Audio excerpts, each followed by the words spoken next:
குழந்தைக்கு பாதுகாப்பான வீடு இது. உங்கள் வீடு சிமெண்ட் சீட்டாலான கூரை வீடாக இருந்தால் அதில் எப்படி சீலிங் பண்ணி போட்டிருப்பீங்க. உங்கள் வீட்டு குழந்தைய இல்லை பக்கத்து வீட்டு குழந்தையா தூக்கி ஆசையாக கொஞ்சுவீங்க. அப்போ கொஞ்சம் போது அந்த சீலிங் ஃபேன் மேலே தாழ்வாக ஓடி இருக்கும். அந்த குழந்தைக்கு பாதிப்பு ஏற்பட வாய்ப்பு இருக்குது. உங்களுடைய வீட்டில் கேஸ் அடுப்போ இல்லைன்னா மண்ணெண்ணெய் ஸ்டவ்வோ அது சமைச்சு முடிச்ச உடனே கொஞ்சம் எடுத்து வச்சுருங்க. குழந்தை வந்து கையை வச்சிடும்.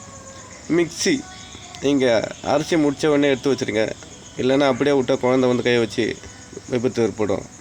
அயன் பாக்ஸு அது சூடாக இருக்கும், வச்சுட்டு இப்படி போயிடுங்க, குழந்தை கை வச்சிடும். தண்ணி சூட வைக்கிற ஹீட்ரு அதை பார்த்துக்குங்க, அதில் கரண்ட் ஷாக் அடிக்கும். சுவிட்சு போர்டு ரொம்ப தாழ்வாக குழந்தை கை வைக்கிற மாதிரி வைக்காதீங்க. அதே போல் பெரிய பாத்திரத்தில் தண்ணியோ இல்லை தொட்டியோ தண்ணி பிடிச்சி வச்சு மூடாமல் விட்டுறாதீங்க. அது நீங்கள் குழந்தை தூங்க வச்சுட்டு இப்படி போயிடுவீங்க. அம்மாவை காணோம்னா எழுந்து வரும். நீங்கள் பக்கத்தில் கதையாக பேசின்னு இருப்பீங்க. அதனால் குழந்தை போய் அதில் விழுந்து போக வாய்ப்பு இருக்குது, பார்த்துங்க. அடுத்தபடியாக செல்ஃபோன் சார்ஜர் அதை போட்டுட்டு அப்படியே விட்டு போயிடுவீங்க. குழந்தை அது வாயில் எடுத்து வச்சிடும். அதனால் விபத்து ஏற்படும்.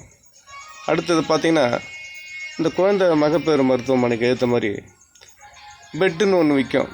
அந்த பெட்டை பார்த்திங்கன்னா குழந்தைக்கு போட்டு கடத்துவாங்க அன்பா, நம்ம குழந்தை தரையில் படக்கூடாது அப்படின்னு. ஆனால் அந்த அப்படி கடத்ததுனால அந்த குழந்தை தலை ஒடுக்காயிடும். இது எங்கள் வீட்டில் நடந்துருக்குது அந்த சம்பவம். தயவுசெய்து அந்த மாதிரி பெட்டை வாங்கி கடத்தாதீங்க. ஒரு காட்டன் துணியை போட்டு கடத்துங்க. இது ரொம்ப நல்லது.